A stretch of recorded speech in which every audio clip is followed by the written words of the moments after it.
할렐루야. 옆에 분하고 인사하겠습니다. 오늘도 은혜 받으시기 바랍니다.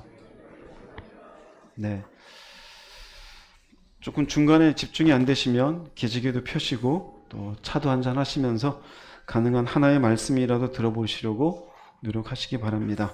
본문 말씀 보겠습니다. 요한복음 21장 1절 말씀 합독하시겠습니다. 그 후에 예수께서 디베랴 호수에서 또 제자들에게 자기를 나타내셨으니 나타내신 일은 이러하니라. 네. 지난주 이어서 계속 요한복음 21장의 말씀을 나누겠습니다. 예수님이 부활하신 후 요한복음 20장에 두 번이나 그들에게 나타나셨고 당신이 누구이신지를 증명해 보이셨습니다. 그리고 그 후에 예수님께서 그들을 만나신 이후에 또다시 제자들에게 자기를 나타내셨으니 나타내신 일은 이러하니라. 복음서에 예수 그리스도를 따라다녔고 그 후에 사도행전의 인생을 살아야 될 주님의 제자들. 우리는 막연히 예수 믿고 사도의 역할을 잘 수행했으리라 생각하지만 그러나 부활의 주님을 직접 눈으로 목격했었던 그들이 그 이후의 행적이 어땠는지는 사도행전 21장에만 잘 나타나 있다고 말씀드렸습니다. 지난주에 말씀드린 것처럼 처음에 이 말씀 이후에 보면은 그들은 기쁨도 어떤 감격도 감사의 모습이 아니라 뭔가 쓸쓸하고 뭔가 하나님 향한 마음보다는 자신의 인생들을 위하여 다시 디베랴 바닷가로 가고 그곳에서 고기를 잡고 옆에 서서 그들을 바라보고 있는 주님조차 알아보지 못하고 있는 모습이 있었다고 말씀을 드렸습니다. 우리가 부활의 주님을 믿는다고 해도 우리의 신앙이 정말 조금 그 믿음으로 쭉 가면 좋겠지만 사실은 인간이라는 게 그렇게 간단하지가 않아요. 여전히 내 눈에 보이고 내 머릿속에 생겨나는 이성적인 생각들, 이 땅을 살아가야 되는 논리적인 이런저런 욕망들로 인하여 우리는 디베랴 바닷가에서 여전히 욕망의 그물질을 하는 베드로와 일곱의 제자들과 똑같은 모습으로 살아갈 수 있어요. 우리가 예수를 믿은 뒤에 사도행전적인 삶을 살아가기 위해 그 과정 속에 우리가 넘어가야 될 모습, 요한복음 21장에 있다고 했습니다. 지난주에 세 가지를 말씀드렸고요. 오늘은 그 이유를 말씀드리겠습니다. 요한복음 21장 5절 말씀 읽어보겠습니다. 예수께서 이르시되 얘들아 너희에게 고기가 있느냐 대답하되 없나이다. 밤새도록 그물질을 했지만 잡은 게 아무것도 없습니다. 주님께서 서 계셨지만 그 주님을 알아보는 제자는 한 명도 없었습니다. 만약에 주님이 부르시지 않았다라면은 주님을 발견했을까요? 우리가 알 수 있는 게 있습니다. 결국 우리의 신앙은 하나님으로부터 시작되어져요. 그분이 문을 두드리시기에 내가 열었던 거예요. 내가 스스로 문을 연 것이 아닙니다. 마침내 주님이 다가오시고 이들을 불러주셨고 부르시는 주님의 음성을 제자들이 듣기 시작합니다. 왜 들리기 시작했을까요? 바로 전까지 그들은 밤새 그물질을 했지만 잡은 게 있어요, 없어요? 아무것도 없어요. 즉 실패의 자리는 은총의 자리예요. 제가 실패의 자리라고 했는데 그 인생을 얘기해요. 우리 인생에 무엇인가 가진 것 같으나 만족이 없어요. 그것도 실패예요. 먹은 것 같은데 배부르지가 않아요. 그것도 실패예요. 사는 것 같은데 뭔가 불안해요. 내가 가진 돈으로 여기저기 여행하며 좋은 곳을 보는데 보고 돌아오면 마음이 공허해요. 인생이 왜 이럴까?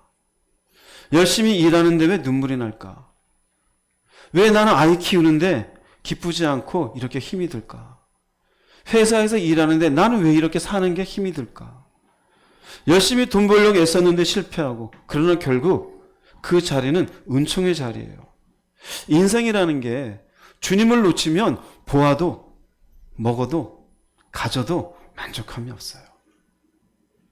아무리 밤새도록 술자리에 술을 마셔도 새벽이 되면 공허해요.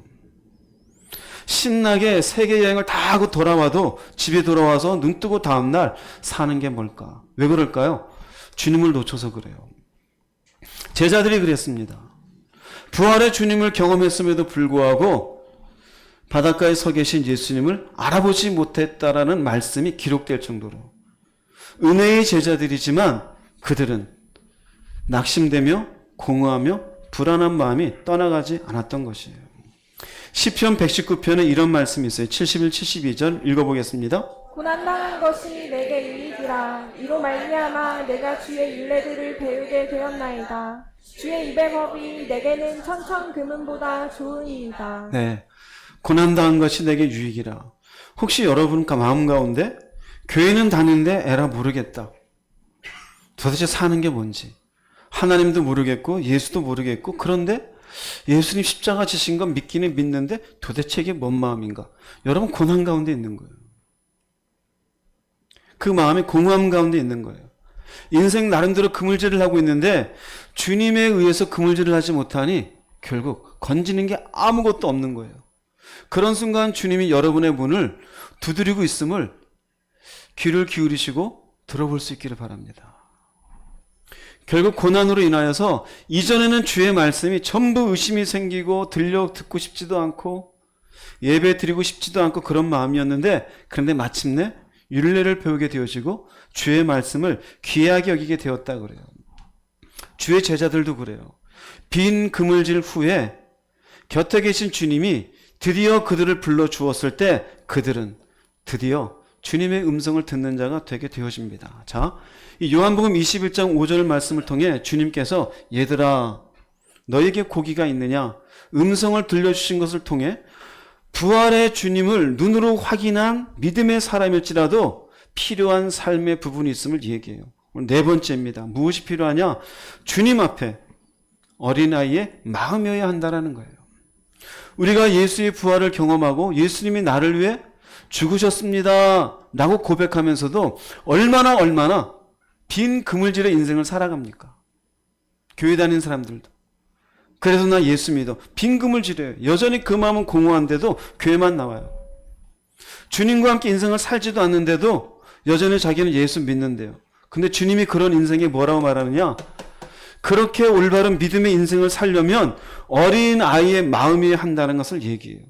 주님이 제자들을 부르신 것은 전부 다 나이가 장성하고 30이 넘고 심지어 40이 다 된 넘어간 사람들에게 얘들아라고 불러요. 얘들아. 얘들아라가 뭐냐면은요. 파이디온이라 그래요. 갓난아이 유아예요. 우리식으로 말하면 표현이 그렇지만 얼라입니다. 얼라. 이 파이디온은 파이디아의 복수들이에요. 이 얼라들아. 이 얼라들아. 이 갓난아이들아. 이 유아들아. 이것은 두 가지 의미가 있습니다. 하나는 부활의 주님을 만나고도 디베라 바다에서 욕망의 그물질하는 제자들의 신앙이 아직 미숙한 아이의 상태라는 거예요. 내가 너희들에게 부활의 몸으로 친히 나타내 주고 이 손자국의 못자국을 보여주고 옆구리에 창짝을 보여주었음에도 불구하고 너희들은 여전히 욕망의 그물질로 인생을 메우려고 하느냐. 아직도 파이디온 같은 아이들이다. 또 하나는 어린아이 같은 마음을 가져야 참된 믿음의 길을 갈 수 있음을 각인시켜 주신 것이에요. 얘들아 라고 하는 것은 너희들이 지금 비록 장성한 사람들이 되었고 나를 3년 반이나 따라다녔지만 무엇이 된 줄로 생각하느냐? 아니, 너희들은 일평생 죽는 순간까지 아이와 같은 마음으로, 즉 파이디아의 마음으로 얘들아 너희들은 나를 경험해서도 그렇게 살아야 된다는 것이에요. 즉 우리에게도 똑같아요. 나이가 60이 넘고 70이 넘고 교회를 다닌 지 수십 년이 되었어도 우리가 주님 앞에 가져야 될 마음은 아이와 같은 마음임을 깨달으시기 바랍니다. 누가복음 18장 17절에 주님이 이렇게 말씀하셔요. 읽어보겠습니다. 내가 진실로 너희에게 이르노니 누구든지 하나님의 나라를 어린아이와 같이 받아들이지 않는 자는 결단코 거기 들어가지 못하리라 하시니라. 여긴 누구든지예요. 교회 나온 지 하루 된 사람도 교회를 다니면서 60년을 다닌 사람도 누구든지 똑같아요. 주님 앞에 그들은 어떤 마음을 가지고 있어야 돼? 아이와 같은 마음을 가지고 있어야 돼. 아이의 주님에 대한 아이의 어린아이의 특징을 크게 보자면 크게 두 가지예요. 하나는요. 부모에 대한 순수한 믿음이 있어요. 즉 부모가 하는 말이라면 아이가 의심을 해요? 안 해요? 혹시 여러분의 아이가 지금 파이디야 갓난아이 한 3살쯤 됐다고 칩시다. 지금 사랑이나 하임이 그 아이에게 부모가 하는 말을 듣고 엄마 거짓말하는 것 같은데? 야, 아빠만 믿어. 나 못 믿겠는데? 그런 아이가 있어요?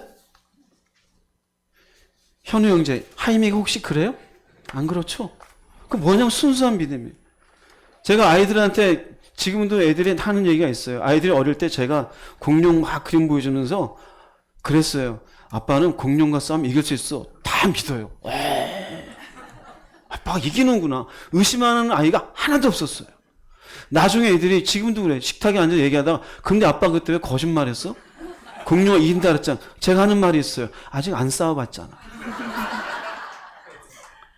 싸워봐야 알지. 궤변이죠. 제가 어떻게 이기겠어요. 골리앗이와 싸워도 안 되겠죠. 그러나 아이 때는 그 말을 믿어야 안 믿어요? 믿어줘요. 순수한 거예요. 아이는 우리 아빠가 지금 월세를 전세를 감당할지 안 할지 나중에 자가를 할지 안 할지 그런 거 생각 안 해요. 순수해요. 또 하나는요. 아이는 철저하게 누구의 돌봄이 필요해요? 부모의 돌봄이 필요해요. 어떻게 아이가 부모의 돌봄 없이 자기를 지켜낼 수 있을까요? 옷을 입혀줘야 되고 때로는 먹을 걸 줘야 되고 아니면은 똥을 싸면 갈아줘야 돼요. 부모의 돌봄이 반드시 필요해요. 이게 무슨 의미냐면요. 우리가 어린아이 같은 건 똑같아요. 하나님에 대한 순수한 믿음이 있어야 돼요. 이 말은요. 아이가 부모의 말을 믿어주듯이 하나님에 대한 절대적인 믿음을 가지는 것이에요. 예수를 믿었어요.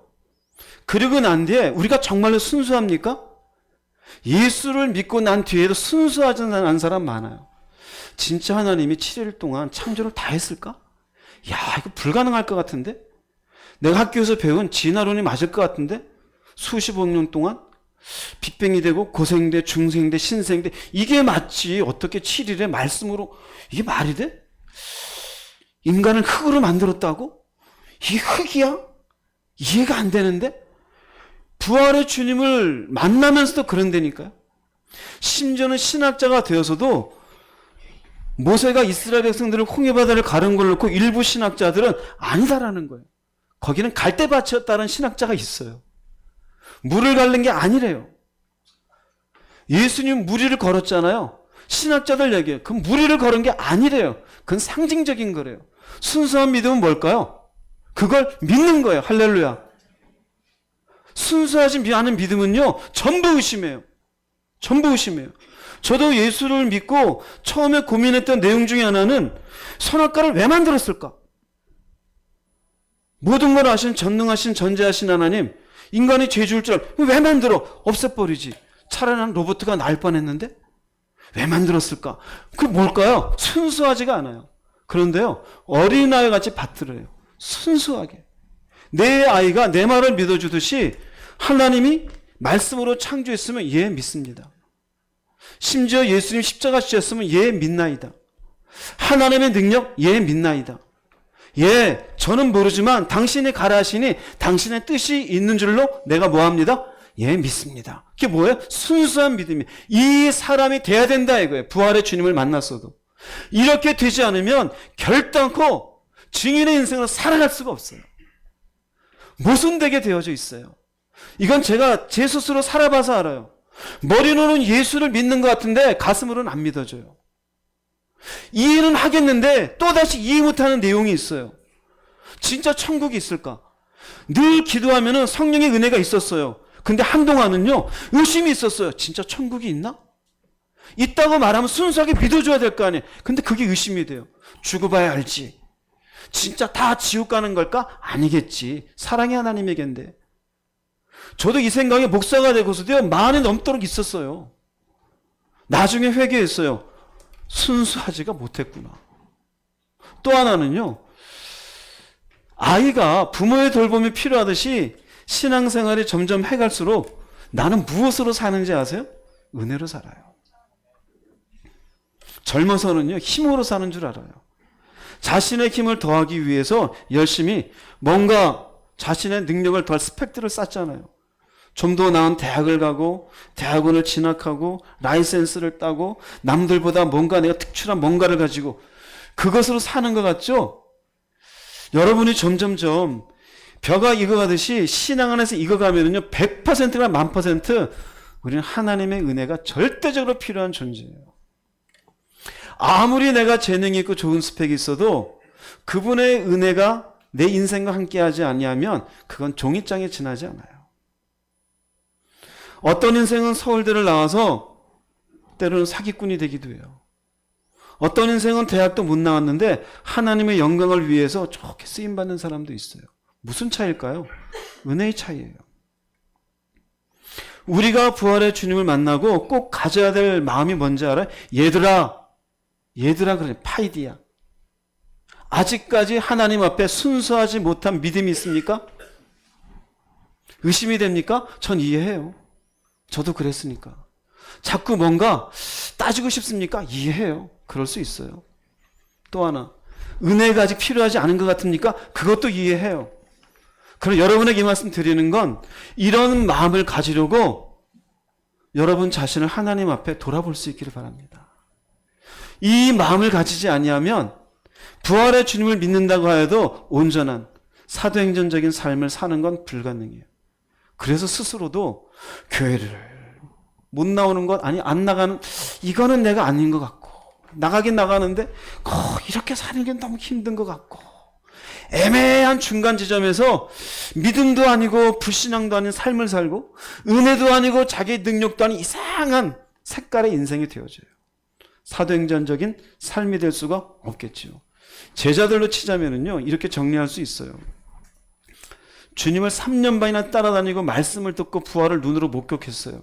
우리보다 이런 은혜를 경험한 사람이 누가 있겠어요? 없어요. 그런데도 이들은 이 정도면 되었다 생각해요. 우리도 그렇지 않아요? 이만큼 내가 어려서부터 교회 다니고 주일학교부터, 그리고 나도 수련회 통해서 은혜도 받고 부흥회 통해 은혜 받고 내가 30년을 다녔고 심지어 주님의 운송교회 10년 넘게 다녔고 이 정도면 나도 알 거 알아. 그럽니까? 근데 문제는 어디 있느냐? 여전히 욕망의 그물질을 하고 다녀요. 여전히 디베랴 바닷가에 있어요. 여전히 자신의 생각이 먼저예요. 남는 건 뭐예요? 빈손이에요. 뭐 있습니까? 집 하나 얻었습니까? 그게 전부예요? 그거 하자고 우리가 예수 믿고 부활을 믿는다 그랬어요? 아니잖아요. 여전히 내면에 뭐가 있어요? 주님이 하신 말씀 가운데 여러분이 도대체 무엇이 확신이 있습니까? 여전히 빈손이잖아요. 즉, 왜 그런지 아십니까? 부활의 주님을 경험했어도 주님을 향한 순수한 믿음도 없고 주님의 은혜 없이 스스로 서려는 인생은 빈손일 수밖에 없어요. 여러분 스스로 나 예수 믿어가 아니라 주님의 말씀에 기록되어져 있는 하나님에 대한 말씀들, 예수 그리스도의 말씀들 어떻게 받아들이고 있습니까? 그러니 여러분들은 빈손일 수밖에 없어요. 은혜를 사모하고 있습니까? 은혜로 살아간다고 믿습니까? 그게 아니라 여러분 돈으로 산다고 생각하지 않아요? 인간관계로 산다고 생각하지 않아요? 내가 능력 있어 사는 겁니까? 그런 사람의 인생은 결국 똑같아요. 교회를 다니는 것으로 제자로 충분합니까? 이들은 충분하다고 생각했어요. 30년의 교회 다닌 세월이 충분합니까, 여러분에게? 결국 욕망의 그물질을 할 수밖에 없는 것, 어린아이 같은 마음으로 살지 않았기 때문에 그래요. 여러분의 자신을 돌아보십시오. 주님이 만난 여러 사람이 있는데 그 가운데 어린아이 같은 마음으로 주 앞에 나온 사람이 있었어요. 심지어 이 사람은 유대인도 아니에요. 이 사람은 이탈리아 사람이고 백부장이에요. 자신의 하인이 병들었어요. 이 병든 하인을 놓고 예수님께 찾아와요. 그리고는 얘기해요. 말씀만 하시옵소서. 예수님이 찾아오겠다 그래요. 그랬더니 이렇게 얘기해요. 누가복음 7장 7절 9절 읽어보겠습니다. 그러므로 내가 주께 나아가기도 감당하지 못할 줄을 알았나이다. 말씀만 하사 내 하인을 낫게 하소서. 예수께서 들으시고 그를 놀랍게 여겨 돌이키사 따르는 무리에게 이르시되 내가 너희에게 이르노니 이스라엘 중에서도 이만한 믿음은 만나보지 못하였노라 하시더라. 말씀만 하십시오. 그럼 내 하인이 나을 겁니다. 그랬더니 지금 8절은 너무 길어서 제가 잘랐는데요. 그리고 이어서 하는 말은 내 밑에도 군사가 있는데 이 사람 보고 이거 하라면 이거 하고 저거 하라면 저거 합니다. 그렇죠, 군대니까. 그러니 나한테도 말씀만 하세요. 그럼 나을 겁니다. 그 예수님 뭐라 그래요? 이만한 믿음은 어떤 믿음일까요? 말씀만 하면 하인이 낫겠다라는 어떤 믿음의 어린애 같은 마음. 의심 하나 없어요. 그대로 믿어요. 우리가 그런 마음을 가져야 돼요. 예, 지금 제가 볼 때는 어떻게 될지 모르지만 하나님의 능력 안에서는 가능할 줄로 믿습니다. 하나님이 저에게 말씀하셨으면 그 말씀대로 이루어질 줄로 믿습니다. 말씀으로 치면 이스라엘 백성들에게 가나안 땅을 너희들에게 주겠다. 정탐하고 와서도 순수한 믿음이 있었으면 불평 하나도 없었겠죠. 예, 그 땅에 그렇게 장대한 백성이 있지만 하나님이 말씀하셨으니 그 땅이 저희들의 땅이 될 줄로 믿습니다. 그러면 고생할 거 별로 없었겠죠. 근데 얼마나 많은 사람이 그걸 믿지 못합니까? 하나님 앞에 어린아이 같이 순수한 믿음이라는 게 이만큼 중요한 거예요. 그런데 우리는 부활의 주님을 경험했음에도 불구하고 심지어 하나님 앞에 믿음으로 사는 그 작은 0.1mm 걸음도 자기가 따져요. 생각해봐, 이게 상식적이냐고. 생각해봐, 이게 남는 거냐고. 아니, 생각해봐, 이게 맞는 거 아니냐고. 전부 어디에 있어요? 자기 머릿속에 다 있어요. 믿음은 내가 바라볼 때 내 머릿속에 계산되는 게 아니에요. 근데 자기의 머릿속에 자기의 계산되는 범위 안에서 움직이려고 그래요. 그게 순수할까요? 하나님 앞에? 순수하지 못해요. 부활의 주님을 경험했습니까? 순수한 믿음의 사람이 되도록 스스로를 단련하십시오. 의심이 생기는 것 이해해요. 충분히 그럴 수 있어요.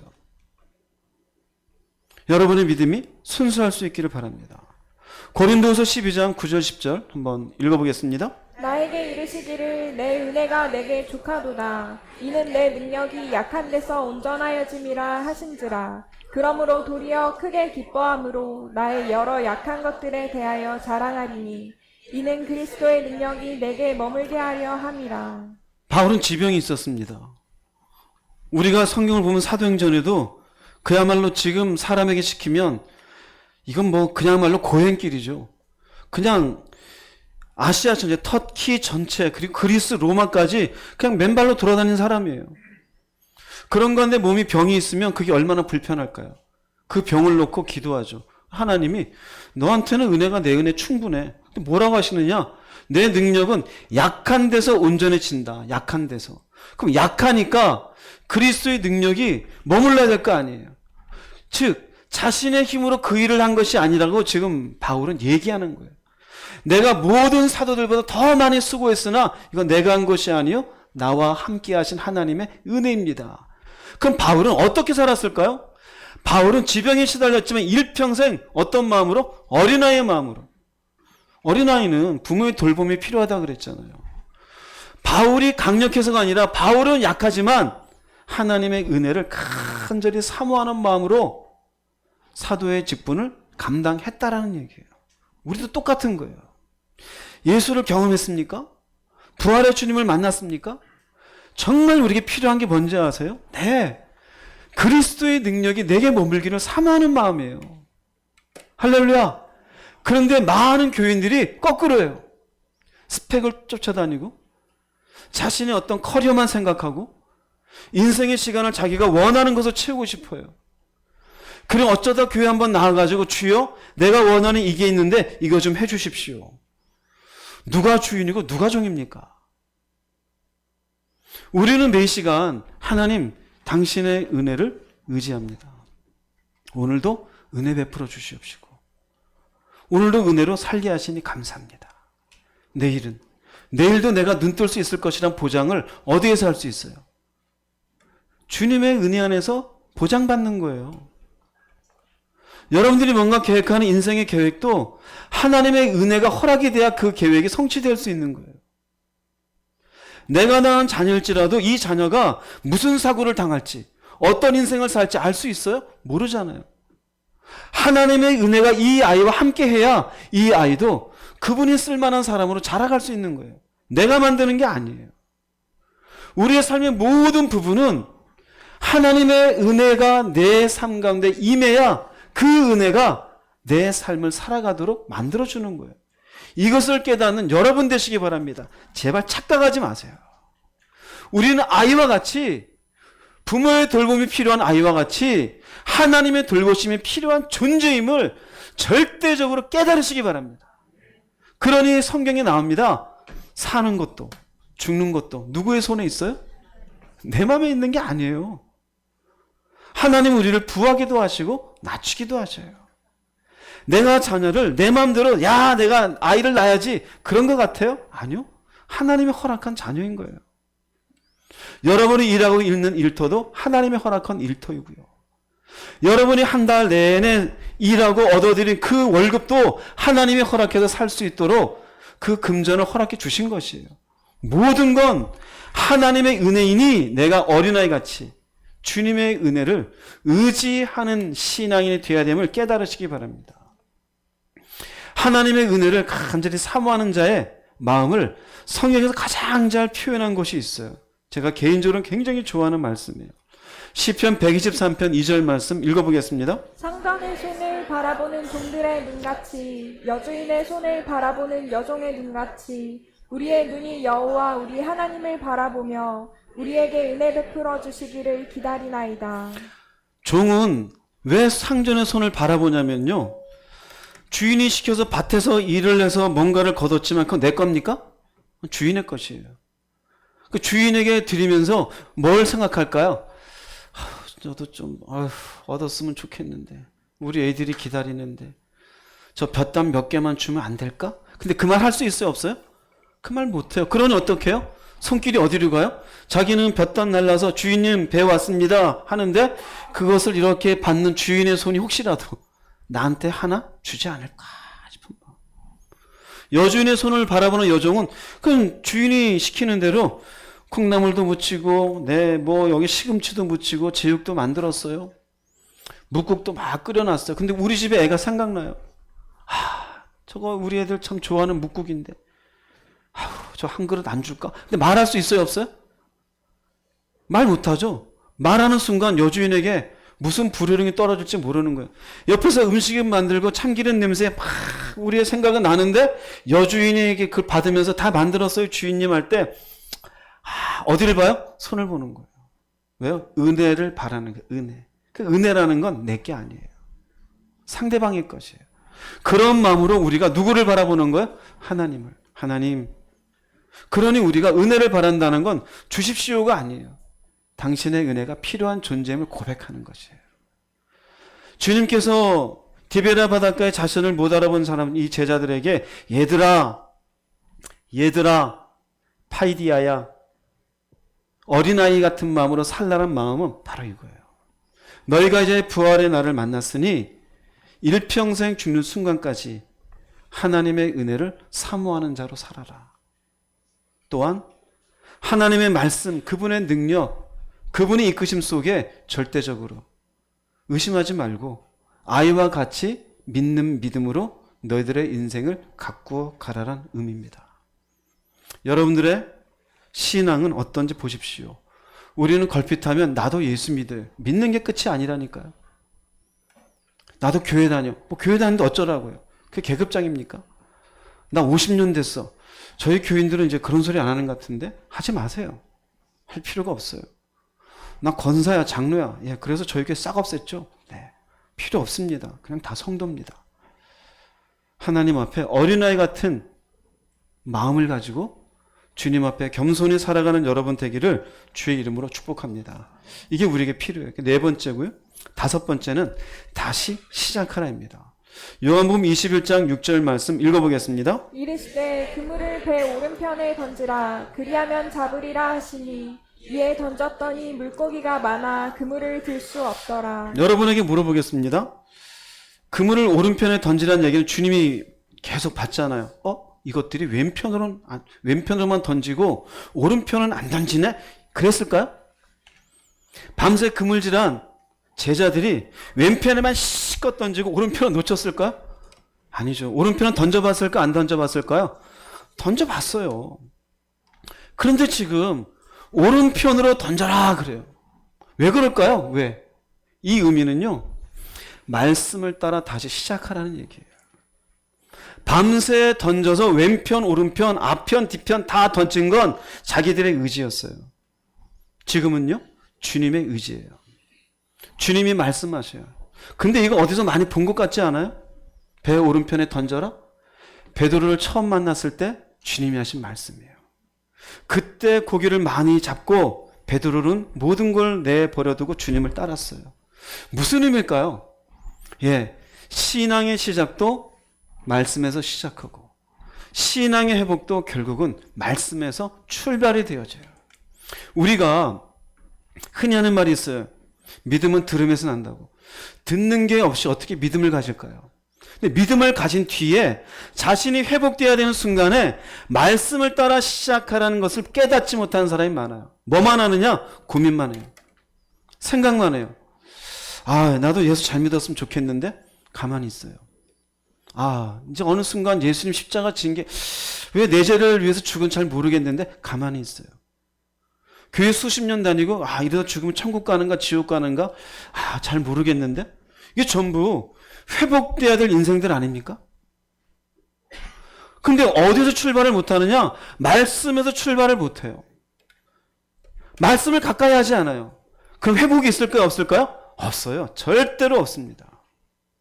신앙의 시작도 말씀에서 시작하고 우리가 회복돼야 될 시점도 말씀에서 회복돼야 되는 사실을 꼭 깨달으십시오. 그래서 주님이 말씀하시는 거예요. 오른편에 던지라. 주님이 말씀하셨기에 이 말씀에 의해서 결국 그물에 많은 고기가 잡힐 수가 있었던 것이에요. 신명기서 4장 5절 6절 말씀 읽어보겠습니다. 내가 나의 하나님 여호와께서 명령하신 대로 규례와 법도를 너희에게 가르쳤나니 이는 너희가 들어가서 기업으로 차지할 땅에서 그대로 행하게 하려 함인즉 너희는 지켜 행하라. 이것이 여러 민족 앞에서 너희의 지혜요 너희의 지식이라.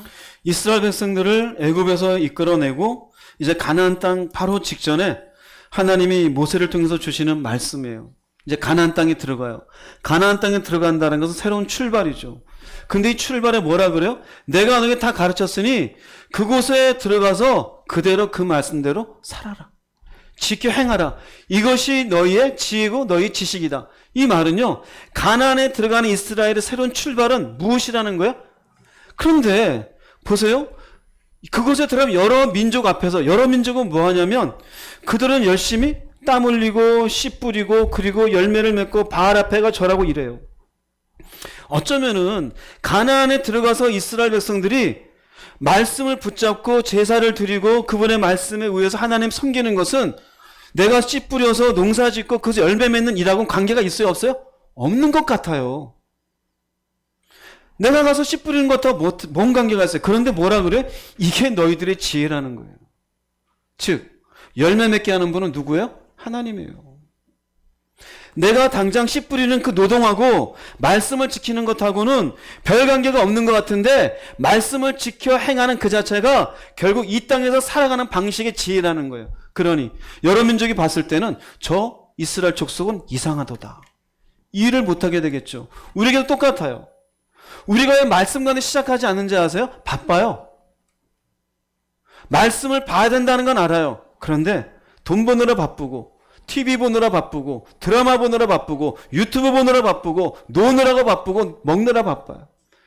자녀 있는 사람들은 애 키우느라 바쁘고 시간 내가지고 뭐 말씀 보려고 하면 에휴 내일 보지. 왜 그럴까요? 말씀은 봐봐야 내 삶에 별로 도움이 안 될 거란 생각. 이건 지혜가 아니에요. 근데 지혜로운 사람은 시간을 내어서 말씀 가운데 시작을 해요. 예수를 믿고 난 다음에 우리의 신앙은 철저하게 말씀 가운데 우리의 삶이 하나님 앞에 이루어져 가야 돼요. 이것이 지혜고 너희의 지식이라는 거예요. 세상 사람과 달라요. 그런데 부활의 주님을 믿으면서 여러분들 말씀을 어떻게 대하세요? 말씀을 점점점 멀리하게 되어지니 신앙이 점점점 약화되고 결국 제자들처럼 욕망의 바다 디베라 가서 헛금을 질만 하는 거예요. 열심히 일은 하는데 교회가 앉아있으면 내가 뭐 하는 거지? 여러분 당장 여러분 자신에게 물어보세요. 내가 믿음이 있는가? 0.1초내로 답이 올까? 난 믿음이 없는 것 같아. 또 물어보세요. 내가 이대로 죽으면 천국 갈 수 있을까? 금방 답이 와요. 못 갈 것 같아. 왜 그럴까요? 지혜가 없어서 그래요. 지혜가. 돈 버는 건 가난한 족속들이 잘하는 거예요. 그러나 그 뒤에 숨어있는 그 모든 걸 이루게 하시는 분은 하나님이라는 사실을 모르는 사람은 무지한 사람이에요. 이스라엘 백성들은 아는 백성들이에요. 그러니 너희들은 여호와께서 명령하신 이 말씀을 지켜 행하라. 무조건 무엇을 내어서? 시간을 내세요. 할렐루야. 시간을 내야 돼요. 시간 싸움에서 지면은요, 지게 되어져 있어요. 그리고 이 말씀이 내 삶과 관계가 없는 것 같은데 관계가 있다라고 받아들이는 게 지혜예요. 여러분이 지혜 있는 백성이 되시기 바랍니다. 이스라엘 백성들이 그러나 결국은 이렇게 잘 안 하게 되죠. 나중에 나라를 잃어버리게 됩니다. 나라를 잃어버리고 586년에 바벨론에 남쪽 유다도 망하고 포로로 끌려가요. 포로로 끌려간 이스라엘 백성들, 그들이 하나님을 잘 섬겼습니까? 섬기지 못하죠. 결국 무엇 때문에? 말씀을 지키지 못해서 지혜가 없었던 것이에요. 즉 이스라엘 백성들도 하나님과 언약 맺은 백성들이지만 욕망의 그물질을 하다가 빈손으로 거두는 민족이 되고 말았었어요. 이 민족을 향해서 에스겔서에서 명확하게 이렇게 얘기해요. 37장 3절 4절 읽어보겠습니다. 그가 내게 이르시되 인자야 이 뼈들이 능히 살 수 있겠느냐 하시기로 내가 대답하되 주 여호와여 주께서 아시나이다. 또 내게 이르시되 너는 이 모든 뼈에게 대언하여 이르기를 너희 마른 뼈들아 여호와의 말씀을 들을지어다. 뼈들이래요. 살았다는 이름은 있으나 즉 하나님과 언약을 맺은 백성이지만 죽은 자들이에요. 영적으로 죽은 자들의 모습이에요. 그럼 이들을 회복시키기 위해서 하나님 뭐라 그래요? 가서 대언하래요. 뼈들아 무엇을 들을지어다? 말씀을 들어야 돼요. 할렐루야. 여러분의 믿음이 다 허물어져 있는 분 계시지 않습니까? 교회 나와도 불안하고 공허하고 예수가 누군지에 대한 얘기는 할 수 있어도 그 심령이 안 믿어지는 분들 계시죠? 제가 답을 드릴게요. 죽자 사자 말씀을 들어보세요. 살아납니다. 할렐루야. 진짜요. 3개월만 여러분들이 꼬박 하루에 1시간, 2시간 내어서 주의 말씀을 듣든지 보든지 해보십시오. 제가 장담합니다. 3개월 뒤에 마른 뼈가 아니라 살아난 사람이 될 거예요. 문제가 뭔지 알아요? 조금 전에 얘기했잖아요. 안 본다니까요. 다시 시작을 안 해요. 다시 시작은 어디서 시작하는 거야? 말씀. 말씀을 죽어라고 안 봐요. 제가 볼 때는 답답해요. 답답해요. 그 뭐만 있느냐? 이전에 알고 있던 말씀. 안다 이거예요. 오병이어도 알고 무리를 걸은 것도 알고 하다못해 심판도 알고 하나님의 뭐 계시록이 어쩌고 저쩌고 다 알아요. 이분은 다 알아요. 그런데요. 말씀의 가슴에 품은 거 아무것도 없어요. 그러니 맨날 허물어진 뼈 같은 인생으로 남는 거예요. 에스겔 시대 때 이들을 살리는 것은 말씀이라는 것으로 말씀하시죠. 나중에 하나님이 이들을 포로기에 있다가 다시 끄집어냅니다. 돌아오죠. 돌아오고 나서 느헤미야에 의해서 무너졌던 성읍, 예루살렘 성읍을 다시 재건을 해요. 그러면서 했던 게 뭔지 아십니까? 느헤미야 8장 2절 3절 읽어보겠습니다. 일곱째 달 초하루에 제사장 에스라가 율법책을 가지고 남녀 회중과 지각이 있어 들을 수 있는 모든 사람 앞에 이르러 물문 앞에 거리 앞에서 아침부터 정오까지 남자와 여자와 깨달을 수 있는 사람들 앞에서 그 안의 것을 낭독하매 온 백성이 율법책에 귀를 기울였더라. 586년에 나라가 망하고 성읍이 다 무너졌었어요. 성 자체가. 그래서 이때가 444년이에요. 이때 444년에 성을 재건한 후에 웅진 형제님 재건한 후에 무엇으로 시작해요?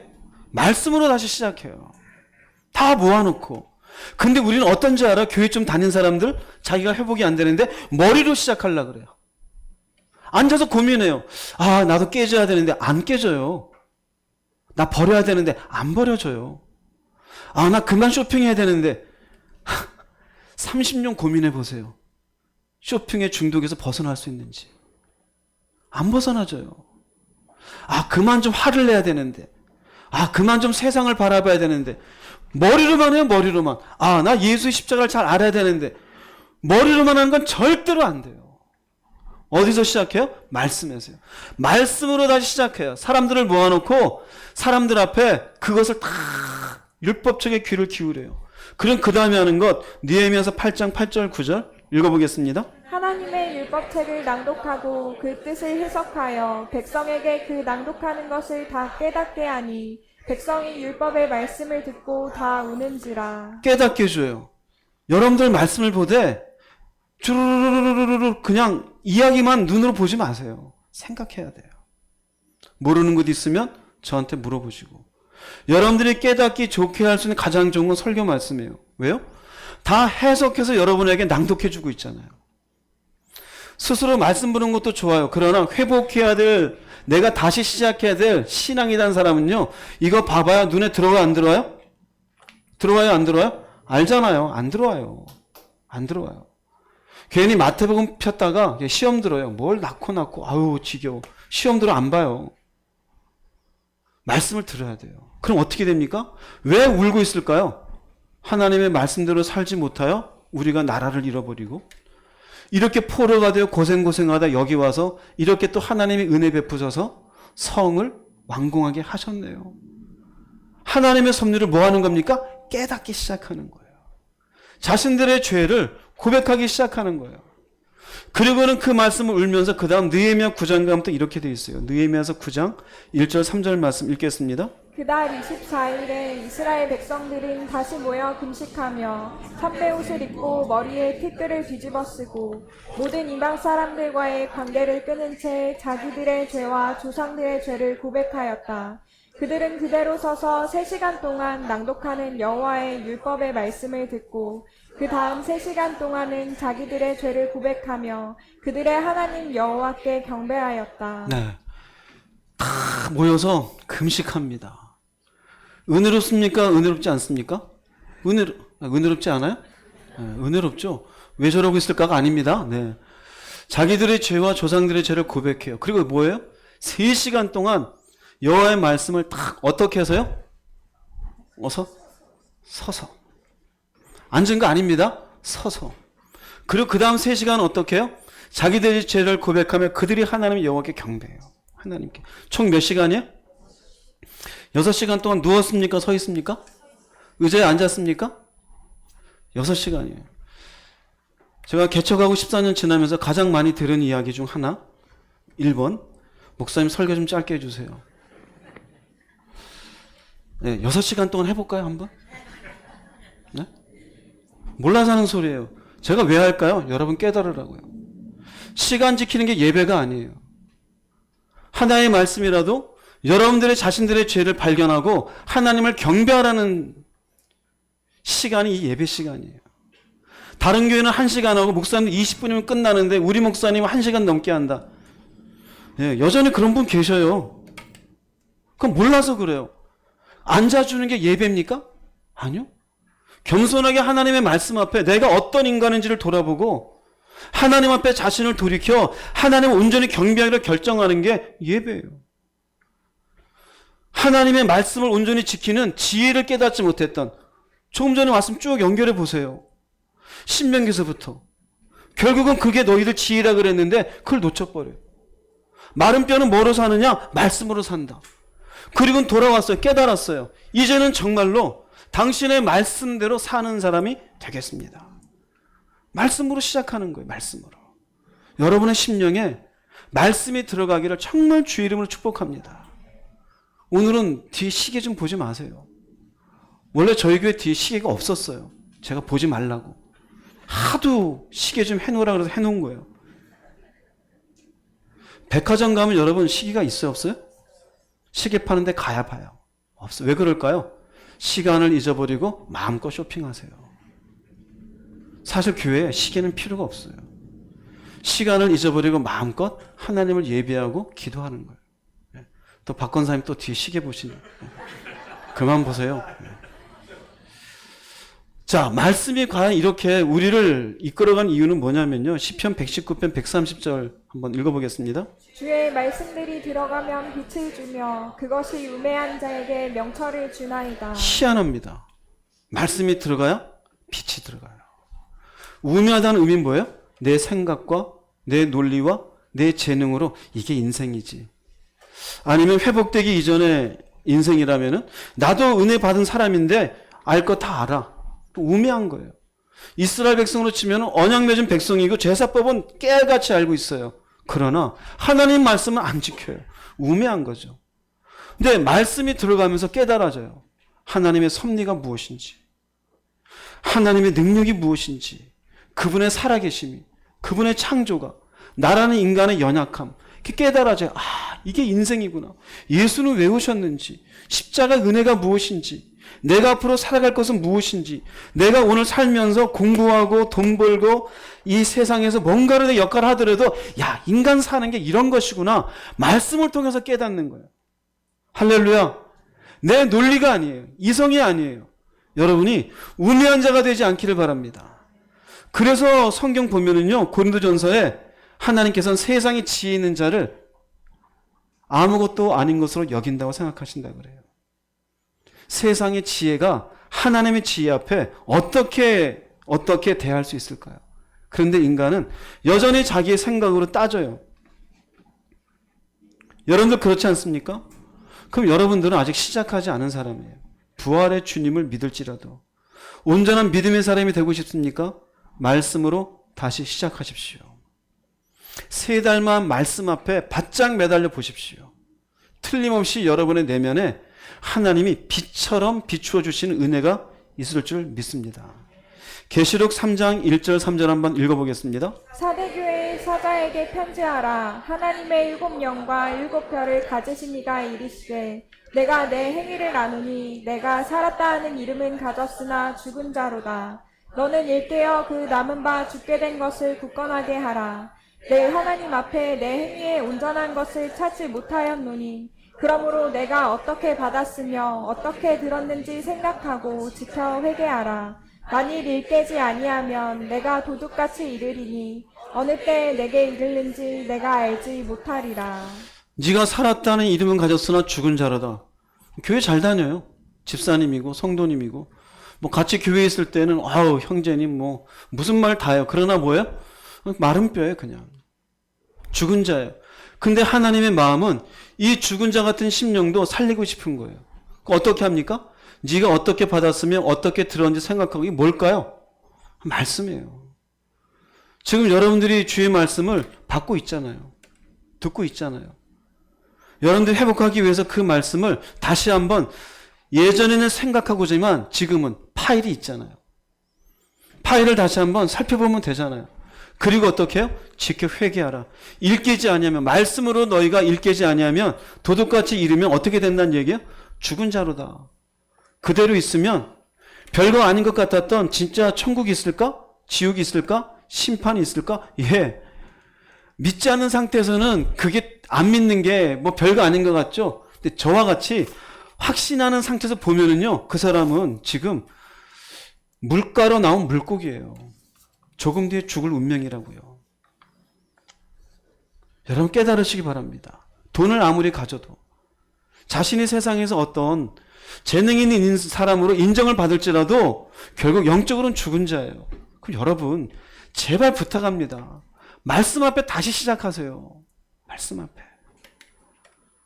유튜브나 쳐다보지 마시고 남자분들은 그 게임 많이 해요. 한 40대 30대 게임 좀 그만하고 세상 놀이에 좀 그만 빠지고 그놈의 게임에 그만하세요. 저도 옛날에 뭐 말하면 뭐한데 고등학교 때 갤러그를 하고 있어요. 그거 하다 손톱이 다 깨진 사람이에요. 나중에 알았어요. 이게 중독이구나. 그래서 제가 지금 왼손으로 막 오른손 하다가 이걸로 깨져가지고 아파서 가운데 손가락을 해서 제가 뭔가를 이렇게 지적하면 여러분 오해하지 마. 손가락 가운데가 먼저 나와요. 게임을 하도 해가지고. 그래서 우리 교회 깬돌이들 조금 이해는 해요.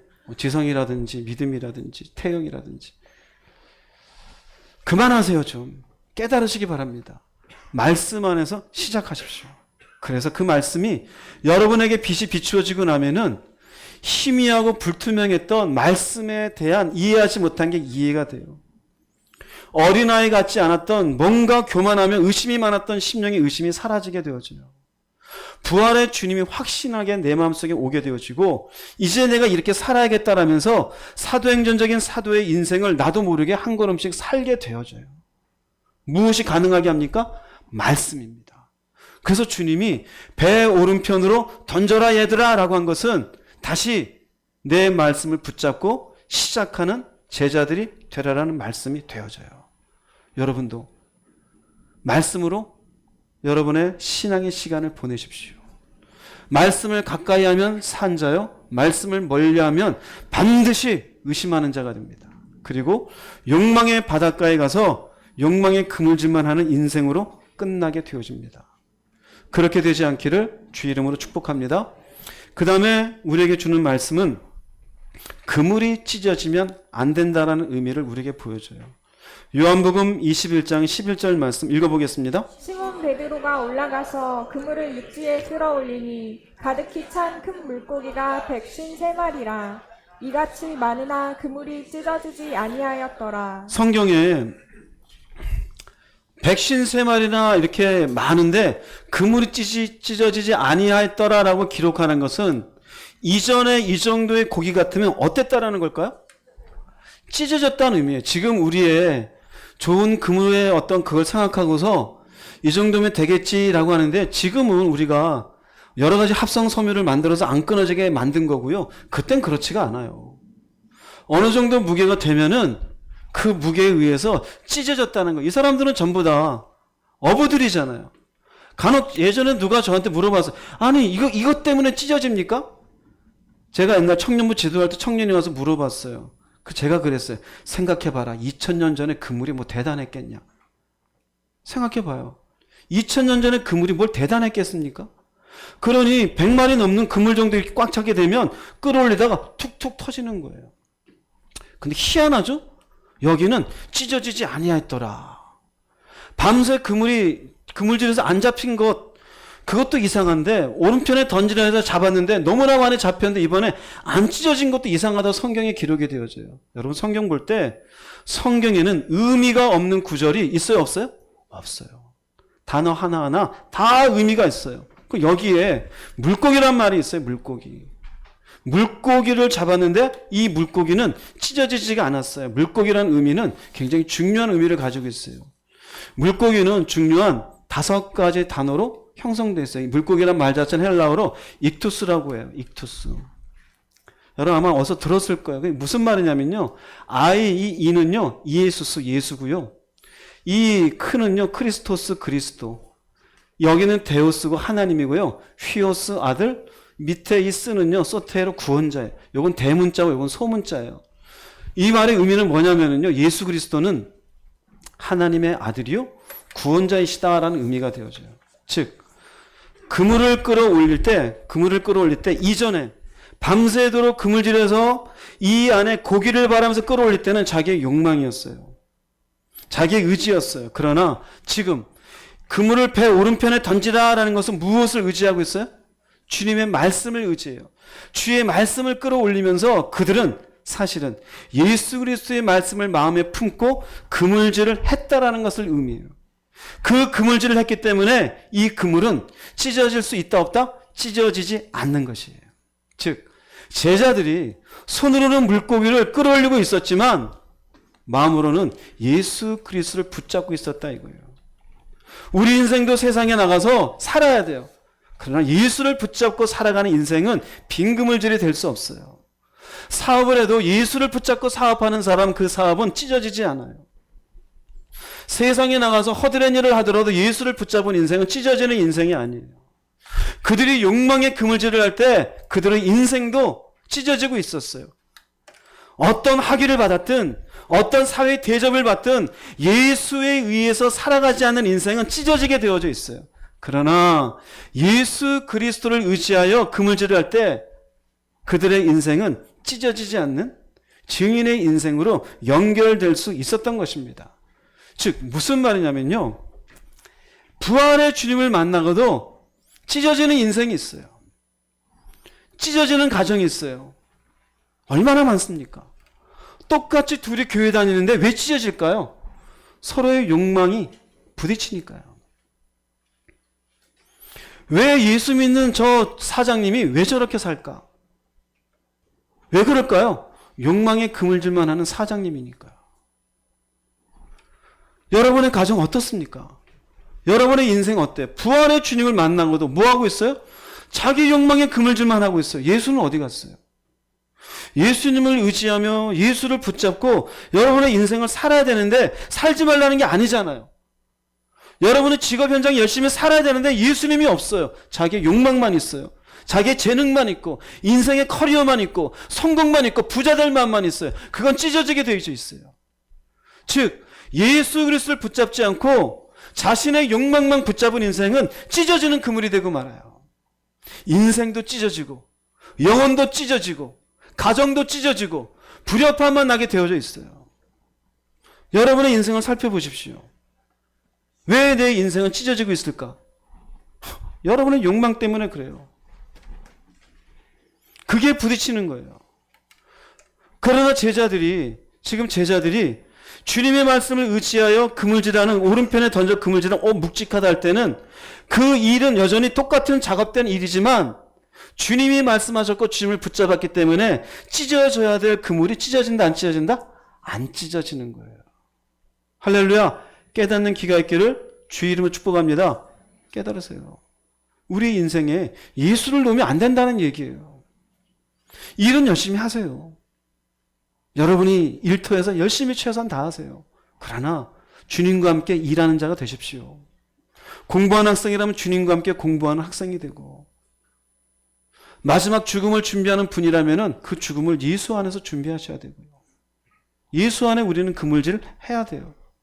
에베소서 5장 15절 17절 말씀 읽어보겠습니다. 너희가 어떻게 행할지를 자세히 주의하여 지혜 없는 자같이 하지 말고 오직 지혜 있는 자같이 하여 세월을 아끼라. 때가 악하니라.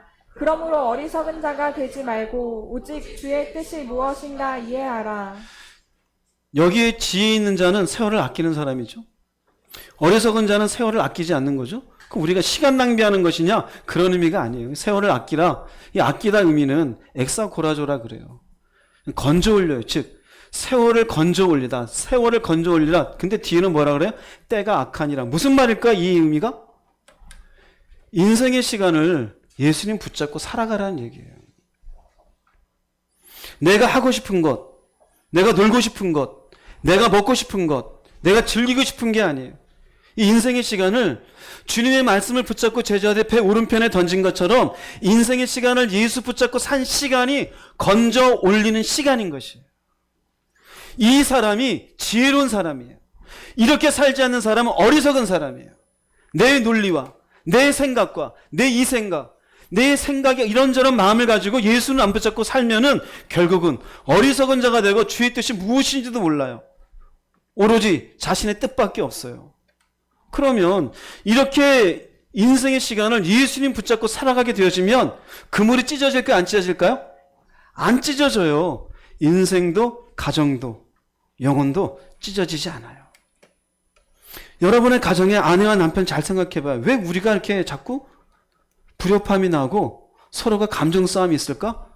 가만 생각해봐요. 무엇 붙잡고 살았는지. 왜 내가 남편에게 아니면 아내에게 시비 걸고 싸움을 걸었을까? 예수님 붙잡았습니까? 자기 놀리지 않았어요? 자기 이성적인 생각? 상식? 주님을 생각하며 참아보고 주님의 말씀에서 결정을 하고 하나님의 영광을 위해서 가정을 끌어가려는 마음이 있었습니까? 없잖아요. 이래야 우리가 살고 돈 벌고 이래야 우리가 대출비 갚고 이래야 애 키우고 이게 전부 뭘까요? 예수님 붙잡고 산 게 아니잖아요. 그럼 어떤 자가 돼요? 어리석은 자가 돼요. 그럼 가난하게 살란 말이냐? 지금 그런 얘기는 안 했습니다. 열심히 일은 하라 그랬습니다. 그러나 인생의 시간을 예수님 붙잡고 사는 사람이 세월을 아끼는 사람이 되어져요. 지혜 있는 인생이 되십시오. 부활의 주님을 만나도 자기의 영혼 찢어지는지도 모르는 사람이 있어요. 그저 먹고 놀고 시간 보내고 배짱이처럼 아이고 좋다. 그런 어느 날 여러분의 인생 어느 순간 예수님이 들이닥쳐요. 그 끝에 어떻게 하시려고 합니까? 사도행전 볼게요. 7장 59절 60절 읽어보겠습니다. 그들이 돌로 스데반을 치니 스데반이 부르짖어 이르되 주 예수여 내 영혼을 받으시옵소서 하고 무릎을 꿇고 크게 불러 이르되 주여 이 죄를 그들에게 돌리지 마옵소서. 이 말을 하고 자니라. 예수 믿고 얼마 되지 않은 초대교회 때 스데반은 일종의 우리식으로 얘기하면은 자기의 인생을 충분히 다 살지 못하고 중간에 죽었어요. 억울하겠다 싶죠. 근데 보세요. 주 예수여 내 영혼을 받으시옵소서. 그는 죽는 순간에 누구를 붙잡고 있어요? 예수를 붙잡고 죽음의 그물을 건져 올리는 이 스데반은 실패한 인생일까요? 실패한 인생이 아니에요. 즉 예수를 붙잡은 스데반은 결코 찢어진 인생일 수가 없어요. 반대로 저들에게 돌을 던진 사람들은 어떻게 될까요? 그들은 자신들의 생각을 옳다고 했지만 자신들의 인생은 찢어버리고 있는 거예요. 예수를 십자가에 못 박은 빌라도도 열심히 자신의 권력을 누렸지만 결국 찢어진 인생에 지나지 않는 것이에요. 부활의 주님을 만났어도 예수를 붙잡는 인생이 돼요. 그물이 찢어지면 안 돼요. 교회 안에 예수 믿는다고 하고 중직자라고 열심히 일하면서 그물 찢어진 인생이 너무 많아요. 자신의 욕망만 파네요. 인생의 시간이 어떻게 흐르는지도 모르고 어떻게 찢어지는지도 깨닫지 못해요. 예수를 놓치지 않으시기 바랍니다. 갈라디아서 3장 1절에서 3절 말씀 읽어보겠습니다. 어리석도다 갈라디아 사람들아, 예수 그리스도께서 십자가에 못 박히신 것이 너희 눈앞에 밝히 보이거늘 누가 너희를 꾀더냐. 내가 너희에게서 다만 이것을 알려하노니 너희가 성령을 받은 것이 율법의 행위로냐 혹은 듣고 믿음으로냐. 너희가 이같이 어리석으냐. 성령으로 시작하였다가 이제는 육체로 마치겠느냐. 누가 너희를 꾀더냐. 세상이 자꾸 우리를 꾀죠. 재밌는 것, 먹을 만한 것, 놀러 갈 만한 것, 내 감정대로, 내 생각대로. 그러나 성령으로 시작하였다가 왜 육체로 마치려고 하느냐. 부활의 주님을 만났는데 왜 뭐하러 디베라 바닷가 가서 고기나 잡고 있냐 이거. 빈금을질이나. 예수 믿는다고 교회 다니는데 여전히 인생에 공허함으로 살아가요. 불안함으로 살아가요. 평안도 없어요. 그 빈금을질이에요. 왜 그럴까요? 결국 육체로 살고 있는 거예요. 결국 이 말씀은 예수 그리스도를 붙잡았다가 육체의 욕망을 붙잡는 갈라디아 교인들에게 너네들 인생의 그물이 찢어지고 있다라고 책망하는 거예요. 너네들 인생의 그물이 찢어지고 있다. 나도 예수 믿어. 그럼 끝입니까? 아니잖아요. 여러분들 예수를 붙잡고 있습니까? 예수 안에서 살고 있습니까? 그분 안에서 그물질을 하고 있습니까? 그분의 말씀과 그분을 의지하며 온전한 그분이 바라시는 저 하늘 향해서 그물질을 온전히 하고 있습니까? 갈 수 있기를 바랍니다. 할렐루야. 예수를 놓으면 안 돼요. 그런데 입으로는 예수고 삶으로는 예수를 놓치는 인생이 너무 많아요. 자신을 살펴보세요. 얼마나 내 욕망이 내 그물이 되어져 나를 무너지게 하고 찢어지게 하는지 정신을 차리시기 바랍니다. 에베소서 2장 22절 말씀 읽어보겠습니다. 너희도 성령 안에서 하나님이 거하실 처소가 되기 위하여 그리스도 예수 안에서 함께 지어져 가느니라. 예수를 붙잡고 우리가 삶을 살아가면요, 성령 안에서 하나님이 거하시는 처소가 되어져요. 성령 안에서. 결국 우리 내면은 예수를 붙잡는 순간부터 하나님이 우리 가운데 좌정하시고 우리 인생을 끌어가셔요. 얻게 되는 것은 빌립보서 4장 7절 말씀 읽어보겠습니다. 그리하면 모든 지각에 뛰어난 하나님의 평강이 그리스도 예수 안에서 너희 마음과 생각을 지키시리라. 예수 붙잡고 사는 사람 마음에는요, 무엇이 있어요? 평강이 있어요. 여러분, 염려에 중독된 분들 많죠? 분명히 지금 먹을 게 있는데 내일 먹을 거 걱정. 지금 쓸 돈이 있는데 1년 뒤에 걱정. 심지어 10년 뒤에 어떻게 살까 걱정. 이 사람은 전부 다 그물이 찢어진 사람이에요. 우리가 예수를 붙잡고 가면 하나님이 거하신 처소가 되어 하나님이 거하시게 되면 반드시 지각에 뛰어난 평안이 있어요. 할렐루야. 그 평안이 여러분의 내면에 있는 분 아멘 해 보십시오. 평안이 없는 분은 찢어지고 있는 거예요. 늘 불안하고 못 먹을까 봐, 못 입을까 봐, 돈이 부족할까 봐, 내 인생이 무너질까 봐. 왜 그래요? 여전히 자기가 자기 인생 끌어가요. 즉 열심히 밤새도록 빈 그물질만 하고 있는 거예요. 그리고 10년 더 가보십시오. 뭐가 남나? 뭐가 남나 한번 가보세요. 없어요. 만약에 주님이 디베라 바닷가에 주님이 찾아오지 않았다면 제자들은 맨날 뭐 했을까요? 다시 옛날 업으로 사는 거예요. 근데 동네 사람들한테 뭐라고 얘기할까요? 나도 옛날에 예수를 만나봤더니 이러 하시더라. 그 동네 사람들 존경하겠죠. 야, 저분이 베드로신데 지금은 어부지만 옛날에 은혜가 충만하신 분이야. 뭔 의미가 있어요? 아무 의미 없어요. 현재적으로 예수 안에서 여러분이 누려야 할 하나님의 평안을, 내 안에 좌정하시는 하나님의 이 인도하심을, 주인 되심을 누리십시오. 욕망의 노예가 되지 마십시오. 반드시 그물이 찢어지면 안 돼요. 여러분의 예수를 붙잡은 그 물고기가 찢어지는 그물이 되지 않기를 바랍니다. 빌립보서 4장 19절 읽겠습니다. 나의 하나님이 그리스도 예수 안에서 영광 가운데 그 풍성한 대로 너희 모든 쓸 것을 채우시리라. 데살로니가전서 4장 14절입니다. 우리가 예수께서 죽으셨다가 다시 살아나심을 믿을진대 이와 같이 예수 안에서 자는 자들도 하나님이 그와 함께 데리고 오시리라. 그물이 찢어지지 않는 예수를 의지하고 붙잡은 인생은요, 염려하지 말라 그랬잖아요. 너희 모든 쓸 것을 채우시리라. 믿으시기 바랍니다. 하나님 하셔요. 그러니 주님도 얘기하셔요. 먹을 것, 입을 것 염려하지 마라. 너희들에게 있어야 될 줄 아느니라. 찢어진 사람들은 뭐예요? 야, 그래야 있어야 되는 거 아니냐. 쟤 일 안 하고 뭐 하냐? 돈 벌어야지. 예수는 안 붙잡고. 그게 전부 뭘까요? 자기가 찢어졌으니 보이는 건 그거밖에 없어요. 그러나 예수 붙잡고 사는 사람에게 무엇을 먼저 얘기해요?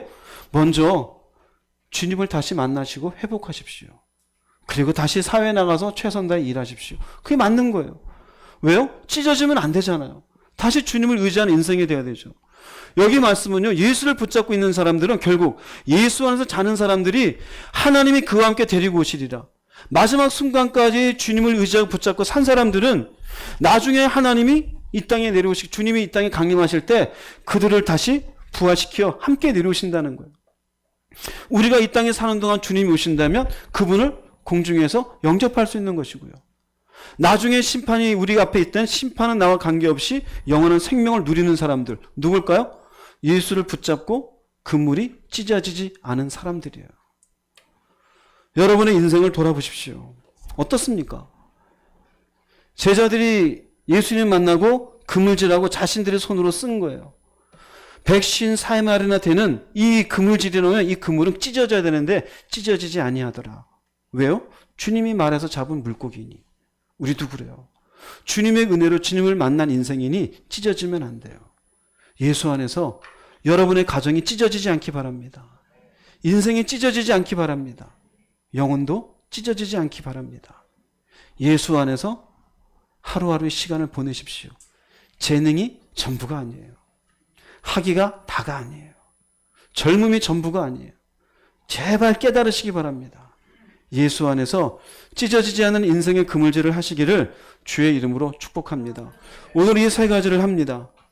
네 번째로 얘기했죠? 어떤 마음으로 살아야 된다? 어린아이 같은 마음으로 살아야 된다.